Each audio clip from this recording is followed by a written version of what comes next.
Jason Earls, and this is my brother, Jared Kiddoe, man. a comedian and a psychiatrist, walking to a church. Walk into a church, man. Creating a safe place for us to talk about the stuff that everybody deals with. Exactly. Yeah, but that's what it is, man. Yeah. It is foolishness, and and I think it's kind of part of our more larger culture. I think our culture, and I hate, it's not like, because there's always issues no matter where you are. That's why I'm not a big, like, well, in my day this and that. Like, I think that is full of holes itself.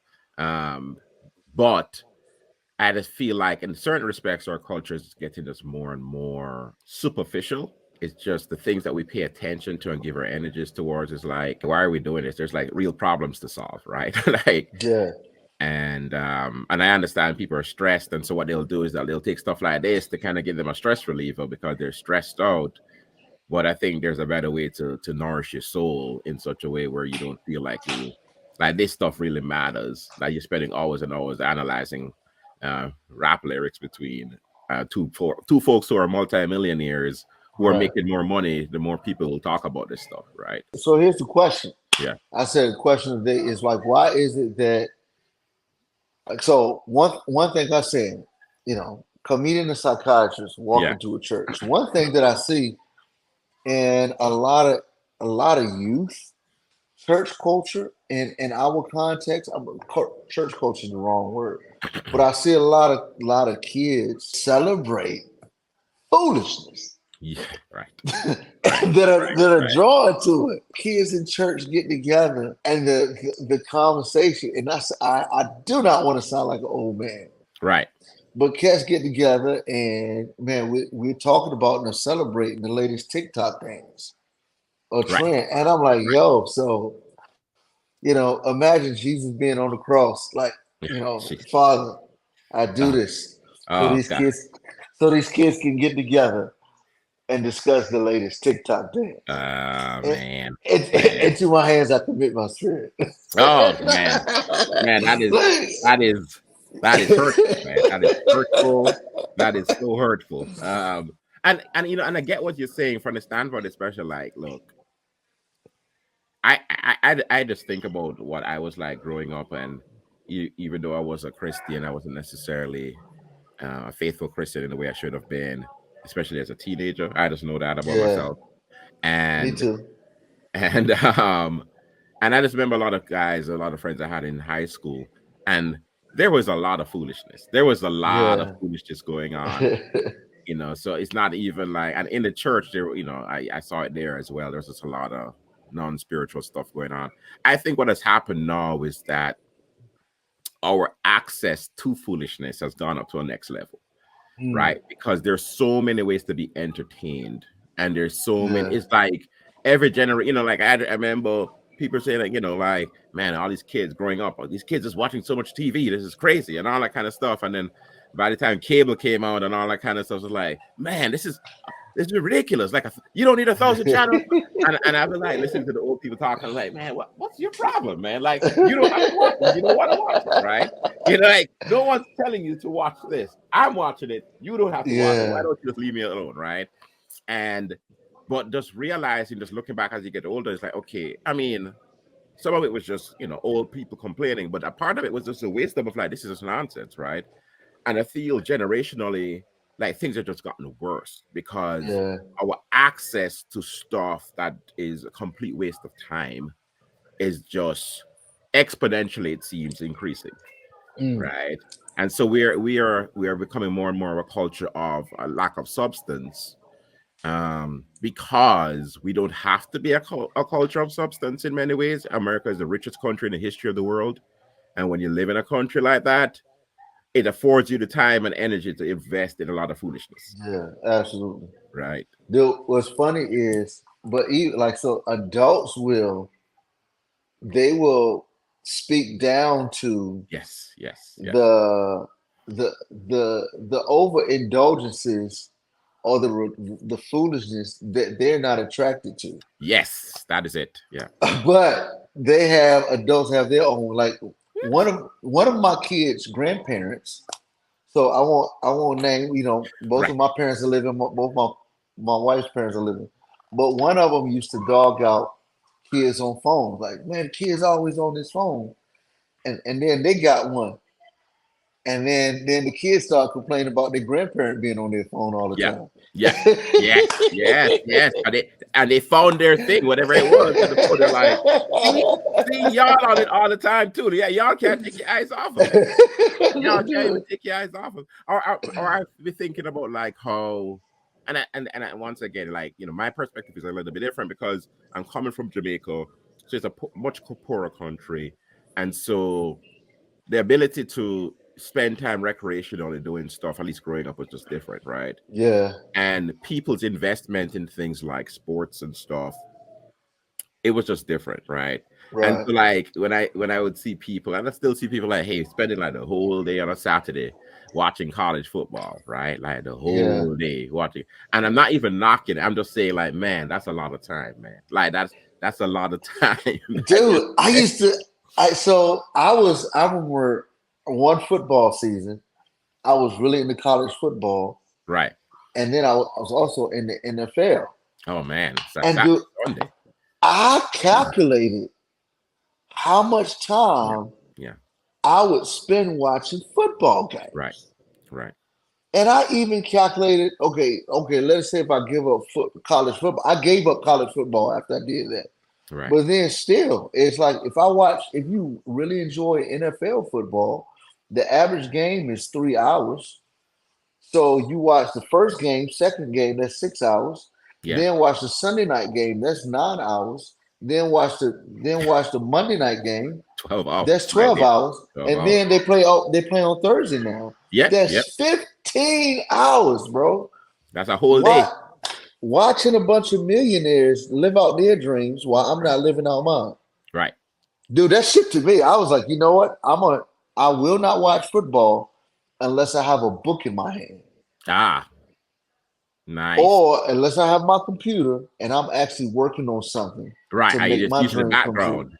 Yeah. Absolutely. Yeah. But Yeah. then now my wife and kids will say, if I talk about how I enjoy watching football, they say, you don't even watch a whole game anymore. Right. Dude, yeah, as much as I love football Right. and enjoy it, I just like, I had to put it in its proper place. Or Right. put my priorities over watching these millionaires Mm. run around chase each other. Right. And Yeah. and not even to mention, like, I mean, I don't know how deep you want to take this, right? But like, not even to mention, like, when you think about football, because I think, because like, to me, and I think this is because of me, just my personality. Like, I'm into sports, but I'm not really into sports, right? So like, Oh, like there it is. I I I, I haven't watched like a whole game of almost anything. I think the last whole game I watched, like the only football game I watched is like a whole game, like Super Bowl. Like I'll watch that, right? Yeah, Um, but and I'm not knocking people who watch more. I'm just saying that's just my personality. right. It's just like, even when you think about what's going on that field, right? Like, these guys Yeah, are like destroying their bodies, right? They're right. destroying their bodies for our entertainment, right? Yeah. You think about these guys, like, Are you these not guys. entertained? Wait, what you said? Are you not entertained? Right. Man, listen, you jump right. You went right through it. I was like, this is some next level, like Roman in a Coliseum stuff, right? Where like no Right. one is dying on these fields. Hopefully, never.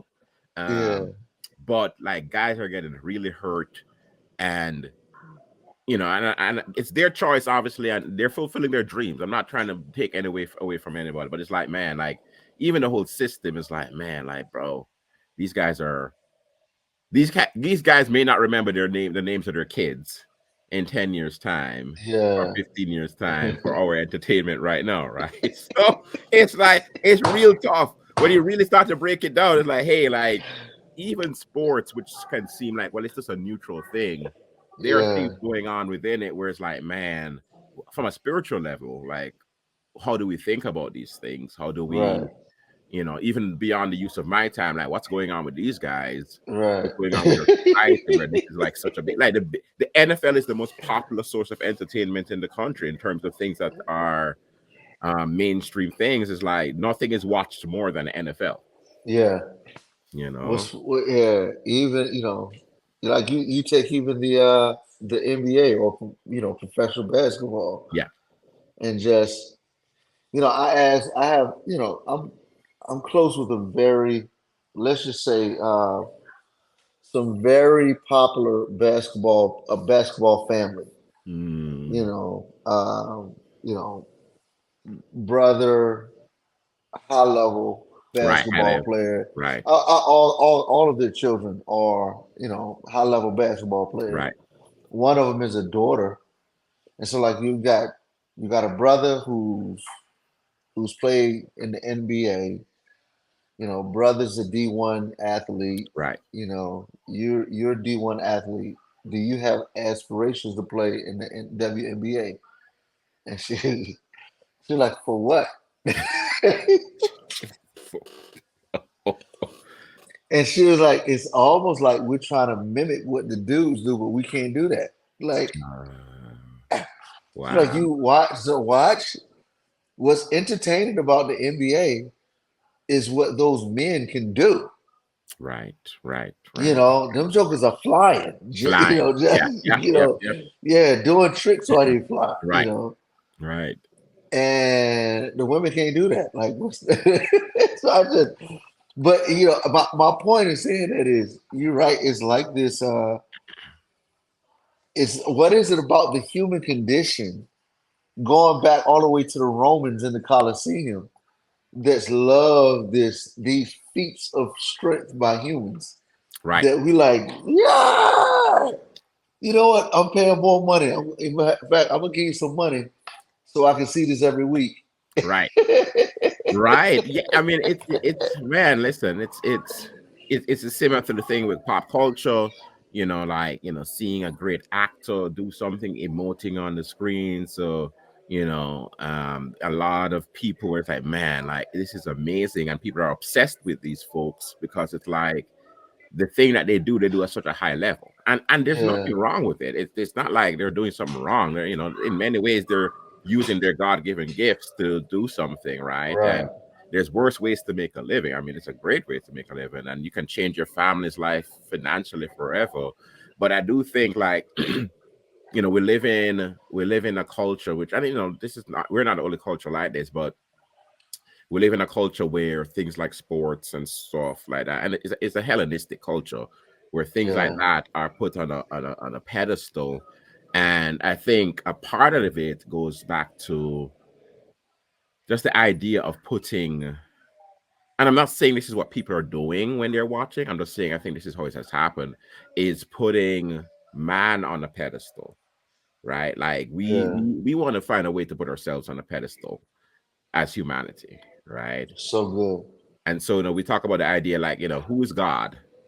Well, who needs God when there's us, because we're God, right? Yeah, Like, and so, and I'm not saying watching entertainment and all that means that that's what you believe. I'm just saying, like, I think a part of the reason why these systems exist is because there has been this infection of our culture with that idea, because we are putting ourselves in the middle of the field now. We're the ones who are the gods. We're the ones who are to be watched and to be acclaimed. And so, I mean, think about how much hours we devote towards sports, or following our following, follow, exactly, and following our favorite stars, and this versus how much time we spend towards, like, our claim for Jesus, and yeah. like getting to know Jesus and spending time with Jesus, and telling other people, like, man, like Jesus is just so awesome. When I'm talking, I'm talking about myself. Like I'm talking to myself first. So it's not like I'm telling other people, like, y'all need to do better. It's like, no, I'm just saying, like, I think we just need to be more reflective. You get what I'm saying? I think Dude, we need to be more I reflective. totally get it. It's dude, I got like four places I want to go with this. Because one, you think about, and I've mentioned this at my church. It's amazing how slow we are to share the gospel with somebody. Yeah, yeah, Juxtapose that with yeah, how quick we are to tell somebody what city we from or what our favorite sports team is. You Right. know, dude, it's Right. like, Right. dude, we would risk friendships, like go Cowboys, or like yo, like we'll be in the crowd, somebody from the stage, I'm from this state. You Mhm. like, Right. yeah, Right. Right. but we'll do that in an instant. Mm-hmm. But when it comes to the gospel or speaking up for Christ, we're like, wait a minute, what's going to happen about? I got to make all these calculations, man. Let's make sure that the coast is clear, right? Like, Yeah, I never forget. It was it was Vody Bakum who actually was talking mm, about the way that he raises his kids, and how he didn't put his kids. Now Vody is a big dude, yeah, he is. Yeah. and I remember he said, so I put my kids, and we homeschooled Right. through high school. Right. He said, and people was like, so your kids not your boys not gonna play sports, Oh boy. and he was like, so you're frustrated with me that I decided to go a route where I keep my kids and I'm the primary educator in Mm-hmm. their lives, as opposed to, and he says is Hmm. bowing to the American god of sports. Ooh. Ooh. Oh man. Oh man. And bro, that is it. In fact, there's a guy who's doing some research on an article now. Yeah. Just the research is Hmm. talking to pastors whose children play travel sports, and just how do you, because travel sports is such a thing now. If you are showing the promise to being an elite athlete, Yeah. it's like there's this given that you're gonna go out of town, you're gonna be traveling playing sports, and Yeah. how does that impact the church? You know. You're going in some deep waters there, man. Right? You got to be real careful. Hey, listen, man. I'm just a psychiatrist, man. Like when you go back to your church, man. Hey, no, some people gonna be upset. I say, I heard you talking about me.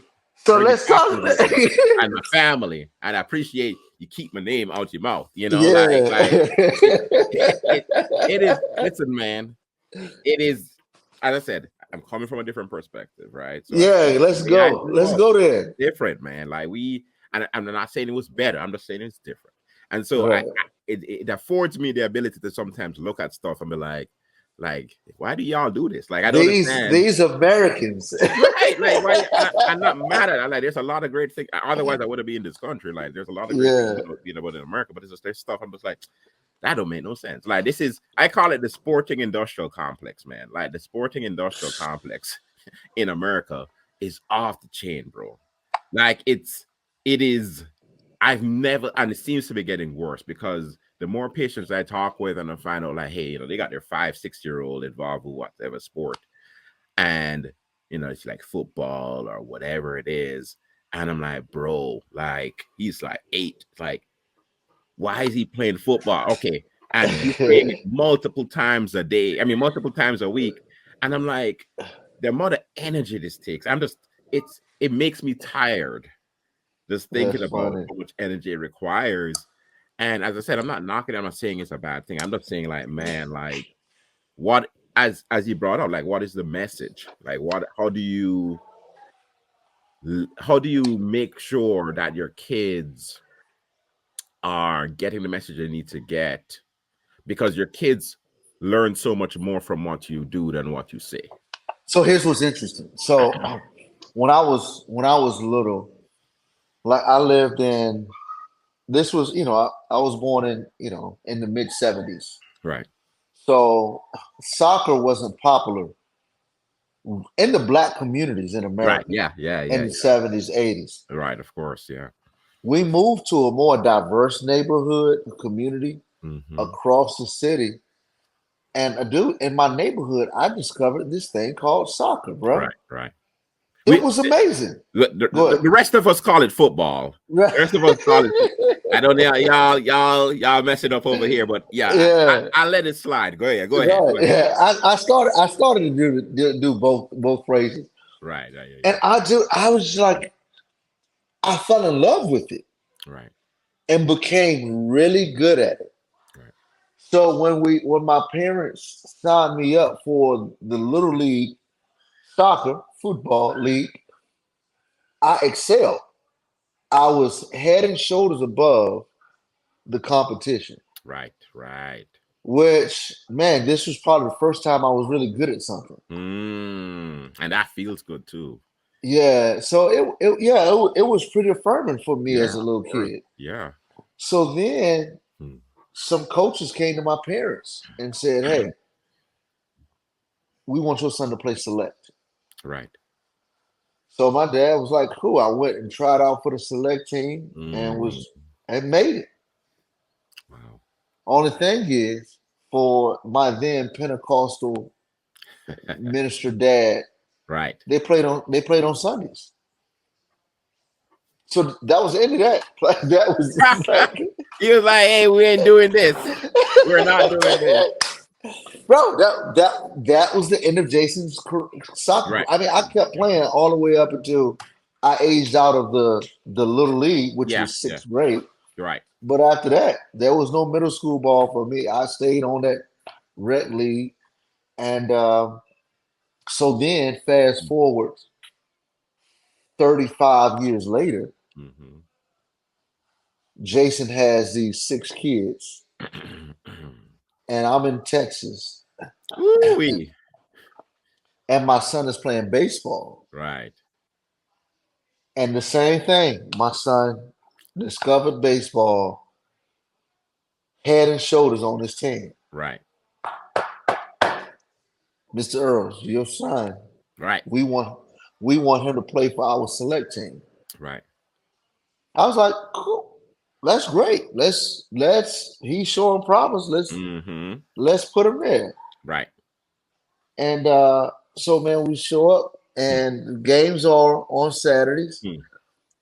But then here and typically if they have the games on Sundays, it's after church. Right. Right. Right. Right. So we are like I've been clear, it's been cool. We go to church. But one day they had a game Hmm. they had an early game on Sunday. It Right. was like 7:30 in the morning. And if they won, they would go like so that game would end at 8:30, 9 o'clock. So it's still time for church. Yeah. And and then if they won, they would play later. So I was like, you know, I always wonder what if I would have kept playing soccer. Yeah. Yeah. Yeah. Yeah. And what was the reason why my dad like what was the real reason? Like Mm-hmm. was it a sin? Like I wouldn't have played every day, but Right. could I have played one Sunday? Right. Like what? Right, Just that one. I right. just need that one, God. I just need that one. Give me that one to so make it happen. so I was like, is it biblical? Was it a biblical conviction? Or Mm. was it a just a mental legalistic conviction that my dad did that? And I was like, now granted, my son is showing some potential, like my son's being recruited by colleges now. Right. Right. But this is back. So I saw he had his ability. And I was like, I don't know. I don't like, Mm. can I go to a Bible verse to say that my son can't play or I shouldn't lead my son in playing baseball on a Sunday? Right. I was like, I have no Bible verse for that. Right. Uh, but then I was like, okay, but what am I teaching my son? What am I teaching my son? What am I What am I teaching? if I say let's play, am I teaching him to prioritize sports over Right. our obligation to God? Mm-hmm. But then I was like, but what if I do let him play? Yeah. And and Jared, I really was having a tough time like landing on this. Yeah. So I was like, you know what? Here's what I'm gonna do. I'm gonna invite my son into the conversation, the mental process. Yes. Yes. Excellent. Excellent. And so we're talking, and I was like, okay, man, I'm torn. Yeah. I really am. I'm not making the decision just to make it. Right. So I want you to know that. Right. And I gave him I laid it out to him. Right. Like I can make this decision, following my dad's footsteps. Mm-hmm. But what is the biblical requirement? What is the grace? Like, but what if I don't? Yeah. What if I say you play? Am I Yeah. teaching you to push God aside and how Right. we join? Right. And I was like, dude, I'm really torn. Right. Right. Right. Right. I Right. was like, dude, I know by grace God allows us the freedom to make these choices. Right. But Right. again, Right. Yes. Yes. I look at so many families who they do it once, it becomes twice. Twice, it becomes a whole habit. Yeah. And next thing you know, during the season, they don't go to church. And then they become, almost like it caused them to slow down their walk. And I was like, Yeah. dude, and I was like, man, what do you think? Hmm. And he was like, Dad, I don't know. And I was like, let's just the game is at 7:30, church is at 11. Right. Let's just go. Right. Yeah. Yeah. If Yeah. y'all win, we'll make a decision to Mm-hmm. go or not.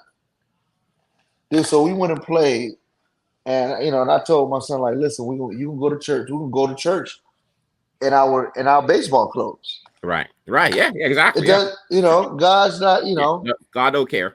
God don't care. right. We may Dude, care, but God don't care. what was amazing was how uncomfortable he was. What really blessed me was and setting the freedoms out to my Mm-hmm. son, because I've discipled my son well, he was able to, where I had the freedom to, Mm. he got the personal conviction that he Ooh, probably shouldn't do it. Bro, man. that That's for it. That's dude, it. that I was like, That's it. that is it right there. That's it. That's the discipleship right there. Because now he is now taking the faith is becoming his own, right? Yeah. And he's like, man, this is I don't even know about you, but for me, this is feeling kind of awkward. I don't even know if we really should be doing this, right? Dude, that blessed me so much because I went back to my childhood and Right, I've always wrestled because right, right. the spiritual decision wasn't given to me. It Yes, was made for me. yes, yes. So I had to wrestle with is that the right thing? Is it wrong? What's Exactly. the liberty? You had no opportunity to deliberate it within your spirit, right? Right. And that's huge, man. I mean, like that's a blessing, and I'm telling you right now, this is something that your son will always remember, right? Yeah. He will always remember that because it's a that's a transformative inflection point Yeah. because that's the kind of stuff that those pieces of that bridge that you're building for your child to take their own spiritual walk. That was a solid block you put there for him to take another step forward, right? Because now this Yeah. is his thing. Because soon enough, he's going to be making all his decisions on his own, right? Right. And you want to give your kids the opportunity to make these decisions with you, no, so you can help them, and as you said, you got blessed by it too because you were able to just see this for yourself in your son, as opposed to like, hey, a lot of times we assume our kids feel a certain way, but we need Yeah. to give them an opportunity to actually tell you how they feel and to deliberate within their spirit. And hopefully, you put the right things in them. I'll tell you what, man, like, because that is a tough situation. And the way the way I've been trying to think about these things, and not to say I do it consistently, and I'm not even saying I do it most of the time, but what I'm brought back to is like, okay, man, like, how do I bring the most amount of glory to God in Yeah. any decision that we're making, right? Right. And how do I help my son and my daughter make those same decisions? Yeah. We had a discussion yesterday about like, hey, watching like, TV and cartoons, and recently they were watching something and it was just a regular cartoon, but like, it was a little bit of edge in it, like there was some disrespectful stuff going on or whatever. And my wife was like, what y'all watching? This was like a TVY7 thing. It wasn't even a big Yeah. deal. What y'all watching? Like, yeah, she's like, I don't like this. Like, yeah, I think we should change this, right? And so we had a discussion with my kids driving home from school, and they're like, So Dad, are you saying like if there's anything ever disrespectful on TV, we can never watch it again? Is that what you're saying? Huh? Is that what you're saying? And I'm just like, son, like, listen, like, I feel your pain because I remember arguing the same things. I remember Right. arguing the same things. All I know is that, son, like, every decision that we make, um, there's a spiritual dimension to it, Yeah. right? Indeed. And there's no such thing as a neutral decision. All the decisions we make has that in there. That doesn't mean that this thing is always wrong or this thing is always right. There are some decisions that are right in certain circumstances that are wrong in certain circumstances. Right. It's just about, do you recognize that there is that dimension that you always have to be looking into? Yeah. And what Mom and I are trying to do is make sure that you can do that. You can start Right. looking at these things. And so that one day you can be like, you know what? Because I told him, like, when I was growing up, I would listen to all sorts of music, and people were like, be careful what you listen to because it's going to affect your spirit and all that kind of Yeah. stuff. I was like, man, whatever. Like I hear what you're saying, but I know you're wrong. You know what I mean? Like, Right. and then I would listen to all sorts of nonsense. And I'm not saying that they were completely right, because I think you can listen to certain things and be all right. But I do feel like when I'm listening to music now, I'm just like, okay, should I really be listening to this? Like, is this something that's going to help me in my walk? Or is it Yes. something I'm going to have to resist because the stuff they're saying is going to take me away from my walk, right? No doubt. So I think I love what you did, though, man, because what you did was that you gave him the choice, and that Well, was transformative right there. yeah, and some would say, some would look at that particular parenting strategy is probably not the best. But here's what I would say, man. If I want Christ exalted in my home and God's strength to Yes, be there, I have to be willing to be vulnerable and weak. you have to. You have to. Yeah, dude, because the scripture says, in my weakness, his strength is made perfect. Exactly. So if I can admit that, you know what? Here's where, like, ultimately, I know as a dad, I make the final decision, but I'm inviting you, dude. I don't know Mm-hmm. right now, and let's think through this. Let's think through. Let me. Sometimes our children don't know how to make the right decisions because we never lay out decisions that we're wrestling with. Yes, yes, because it's not about, and this is that's a key thing, man. Like, especially as the kids get older, it's not about primarily making the right decision. It's primarily about how to make the right decision, right? Yeah, Because there's yes, there's so many decisions in life that there's not like a book, chapter, and verse to be like, well, the Bible says this. It's like, listen, you're gonna have to really wrestle with this to know what the right decision is, and right, you have to have, teaching your kids the word, where it's like you need to have enough of the word embedded in your heart to be able to guide your decisions. But at the end of the day, you're the one who has to make the decision. When you become a Christian, God doesn't just Holy Spirit your body. It's like, man, like, you're not even making decisions anymore. The Holy Spirit is making all these decisions for you. Like, that's not how it works. So that means critical thinking, spiritual skills are necessary.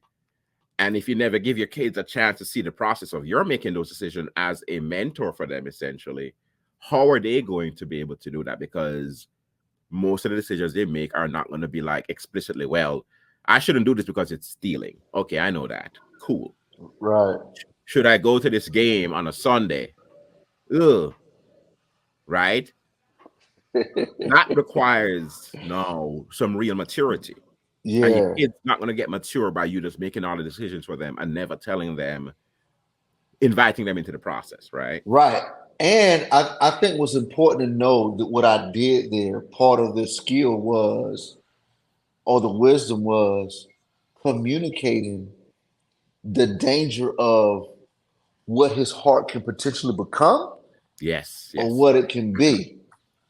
And right. just and land that's still like and saying, hey man, you know what, based off of how we make decisions, is going to communicate where our hearts and where our minds are, Mm-hmm. or our Mm-hmm. mind is. And Mm-hmm. and if you make these, here's what it could say Yeah. or what could potentially happen. What could potentially happen? Oh, Exactly, man. dog, I dropped my Yeah, earbud. right, man. Yeah. Oh man. Yeah, So no, yeah, man. yeah, I love that, man. And I know I have to run, but I tell you what, that is I really like that, because when my kids are a little bit younger, um but my son is getting ready to go to middle school, and like I just know I just know, I mean, I see it with the kids I work with every day, like it's a tough time for a Absolutely. lot of kids, but like it's also a time for potential spiritual growth, and really starting to, because I really always try to work with my kids to be like, okay, like it's not, I want you to start taking this in for yourself. Yeah. Because otherwise, like, your job is not to keep them as kids forever. Your job is to be Yeah. able to allow them to navigate the world. And frankly, the world is not getting less complicated. The world is getting more complicated. Yes, And the sir. decisions kids have to be making now is just crazy in terms of how many bad decisions are within their grasp, you Yeah. know?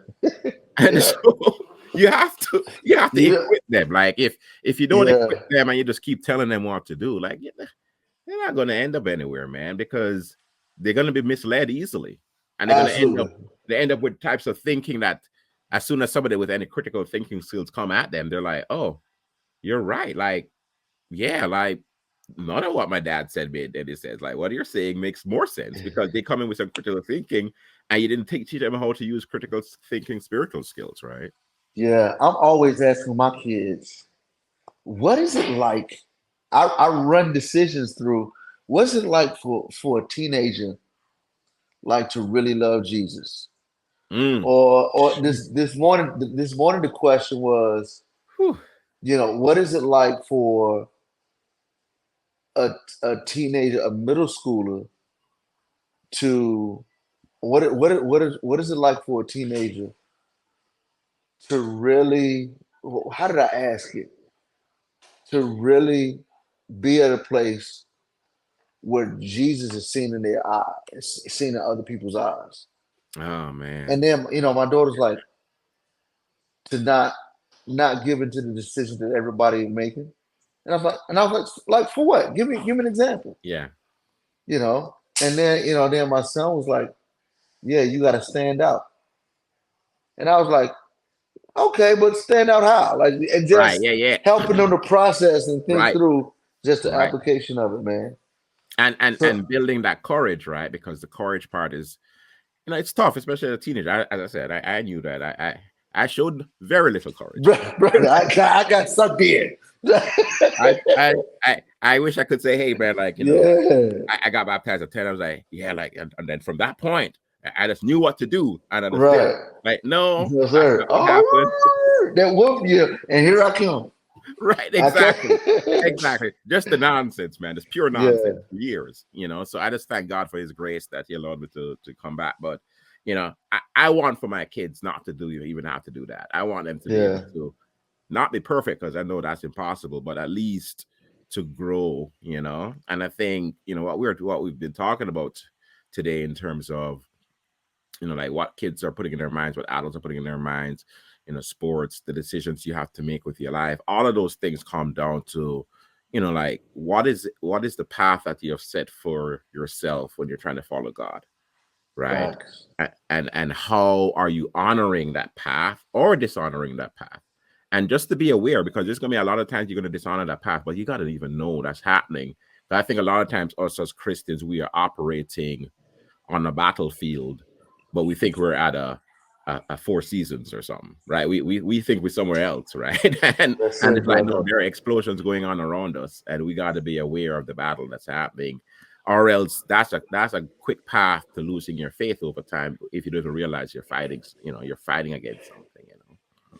Indeed. And that's why we encourage y'all to consistently take this journey with us. Yes, yes, I'm a comedian, here's a psychiatrist, walking into a church and seeing what we observe. And it's our desire, our heart, our heart's desire to help you on this journey so that you will be in a healthy place where the wolf is not attacking us. Oh man, That's it. yes, exactly, man. This was another great session, and hopefully a blessing. Hopefully a blessing for all. Absolutely. We'll see y'all next time. All right.